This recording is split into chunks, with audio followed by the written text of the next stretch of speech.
गृह राज्य मंत्री जवाहर सिंह ने कहा है कि साइबर क्राइम सहित अन्य अपराधों के खिलाफ सख्त कार्रवाई की जा रही है। वहीं एसआईआर और ओबीसी आरक्षण के सर्वे के बाद पंचायती राज और नगर निकाय चुनाव होंगे। उन्होंने कहा कि अंतः उपचुनाव में भाजपा की हार को राज्य सरकार की कामकाज की कसौटी नहीं माना जा सकता है। उन्होंने यह भी कहा कि मंत्रिमंडल का विस्तार करना मुख्यमंत्री का अधिकार है। देखिए, राजस्थान की पुलिस अपराधियों के खिलाफ सख्त कार्रवाई करे, ये हमारे माननीय मुख्यमंत्री जी ने निर्देश भी दिए हैं और समय समय पर बैठक लेकर के पुलिसिंग को मजबूत करने की कार्रवाई करने के लिए कहा है। मैं ये कह सकता हूँ पूरे राजस्थान के अपराध के आंकड़ों को यदि हम देखेंगे तो सभी प्रकार के अपराधों में भारी कमी देखने को मिली है। जहाँ तक आप अलवर की बात करें, चूँकि ये बॉर्डर का एरिया है, दूसरा प्रदेश यहाँ लगता है, फिर भी हमारी जो पुलिस है अपराधियों के खिलाफ कठोर कार्रवाई कर रही है। और उसी का कारण है कि अलवर में भी पहले के बजाय अपराधों के ग्राफ में कमी आई है। हमारा ये ध्येय है कि अपराध मुक्त राजस्थान बने, उसी संकल्प को। यहाँ तो सरे बाजार के बीच में ज्वेलर्स की दुकान में बड़ी लूट कर ली गई।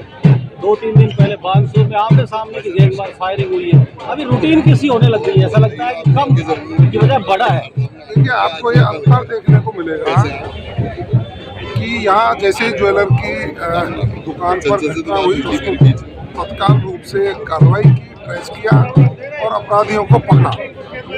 पहले आप देख सकते थे, आज से 2 साल पहले जब अपराध की घटनाएं घटती थी तो अपराधी खुलेआम घूमते थे। पुलिस राजनीतिक प्रेशर में काम करती थी, उनके खिलाफ कार्रवाई करने से डरती थी। आज पुलिस सख्ती से कार्रवाई करती है। घटना हुई उसकी मैं निंदा करता हूँ, लेकिन तत्काल रूप से पुलिस ने कार्रवाई भी की। बार बार कांग्रेस के विपक्ष के आपके नेता लोग हैं, वो बार बार आपके ऊपर प्रहार करते हैं, आपकी सरकार पर। वो कहते हैं पर्ची की सरकार में तो ऐसा ही चलता रहेगा।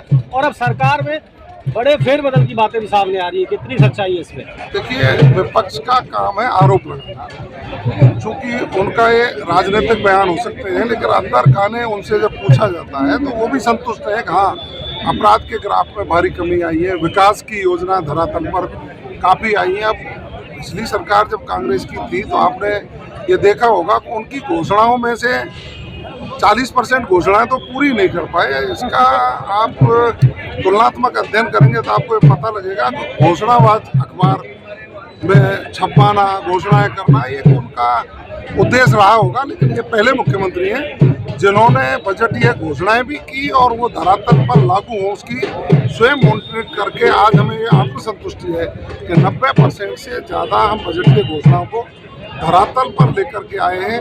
अब देखिए, कांग्रेस में तो सुर फटोफट स्थिति हो रही है। जब से बिहार का चुनाव ये गठबंधन हारा है, तब से इनके नेता सिर छुपाते घूम रहे हैं, इनको मिल नहीं रहे हैं। और राजस्थान में नेतृत्व कांग्रेस का परिवर्तित हो, इसकी एक अंदरूनी लड़ाई चल रही है।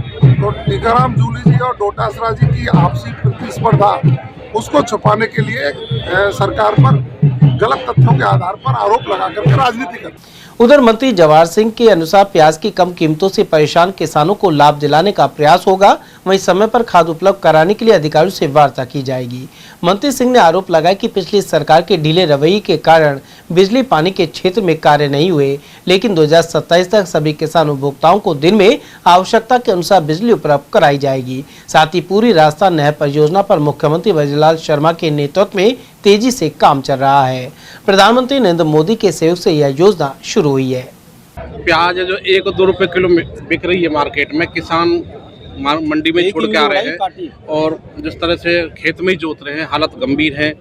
हरियाणा में 52 योजना का लाभ मिल रहा है, राजस्थान में नहीं मिल रहा है। आप क्या कहना चाहते हैं? देखिए, मैं ये समझ सकता हूँ कि किसान को उसकी उपज का उचित मूल्य मिले। सरकारें समर्थन मूल्य जारी करती हैं और सरकार के स्तर पर खरीद की व्यवस्थाएं भी समय समय पर करती हैं। अलवर में प्याज का बहुत बड़ा कारोबार है। आपने ये विषय मेरे संज्ञान में आप लेकर के आए हैं।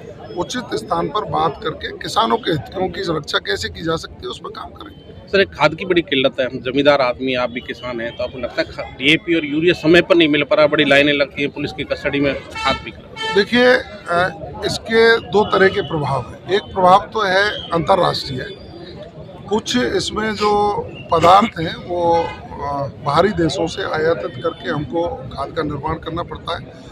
तो वहाँ उनकी नीतियों में बदलाव हुआ था, उसको हमने ठीक करने का काम किया। दूसरा, जो पिछली सरकार के दौरान में नकली खाद बनाने की फैक्ट्रियां जगह जगह पर खुल गई थी, राजनीतिक संरक्षणों को था, हमारी सरकार ने, हमारे मंत्री ने स्वयं ने जाकर के नकली खाद बनाने वाली फैक्ट्रियों के खिलाफ कार्रवाई की है।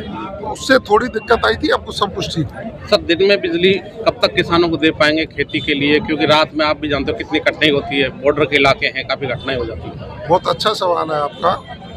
प्रदेश के मुख्यमंत्री आदरणीय भजनलाल शर्मा जी ने कहा कि 2027 तक हम किसानों को दिन में बिजली देंगे और 24 घंटे बिजली देंगे। हमें इस बात का सुकून है कि राजस्थान के 21 जिलों में हम दिन में बिजली दे पा रहे। कुछ जिलों में ट्रांसमिशन सिस्टम जो है, प्रसारण की जो व्यवस्थाएं हैं, वो बिजली लेने के लिए ठीक नहीं थी। मेरे स्वयं के डीग के ज़िले में मैं देखता हूँ तो ट्रांसमिशन सिस्टम बिल्कुल ध्वस्त था। पिछली सरकारों ने इस पर कोई काम नहीं किया। अब हम नए 132 kVA, 400 kVA, 750 kVA, 33 kVA के जो हमने GSS सैंक्शन किए हैं, उनको बहुत जल्दी उनका निर्माण हो जाएगा। और मैं समझ सकता हूँ कि 2027 तक हम किसानों को और आमजन को पूरी निर्बाध रूप से बिजली दे सकेंगे। ऐसी योजना पर हम काम कर रहे हैं, उसमें सफलता मिली। सर, लास्ट सवाल है, खेत में नहर का पानी कब तक अलवर भरतपुर के किसानों को मिल पाएगा, कितना समय लगेगा? पूर्वी राजस्थान नहर परियोजना आपने देखा होगा कि माननीय अशोक गहलोत जी जब मुख्यमंत्री थे तो ERCP का एक खेल हुआ और उस खेल को करते करते इन्होंने 5 साल निकाल दिए। विधायक कुछ होटलों में चले गए, कहीं दूसरी जगह चले गए और जनता त्राहिमाम करती रही। प्रदेश के मुख्यमंत्री जी को धन्यवाद ज्ञापित करना चाहिए आप सब लोगों को कि उन्होंने जैसे ही राजस्थान में भारतीय जनता पार्टी की सरकार बनी, सबसे पहला ये काम किया कि ERCP पर MOU किया, MOU करके MOA कर दिया और उसके बाद टेंडर की प्रक्रिया कर दी। मैं समझ सकता हूँ कि नवनेरा बांध तक पानी आ गया। आगे उस बांध को बनाने की, हमारे नहरी तंत्र को सुदृढ़ करने की जो उसमें प्रावधान है, अलवर को पानी मिले, सीकरी बांध में पानी आए, मोती झील तक पानी जाए, इस पर बृहद कार्य योजना के तहत काम चल रहा है। मुझे उम्मीद है कि हमारे इस 5 वर्षीय कार्यकाल में अगली बार जब सरकार हमारी बनेगी, उससे पहले हम अधिकतर इलाके में पानी ला सकें। इस द्रुत गति से काम हम जारी करेंगे।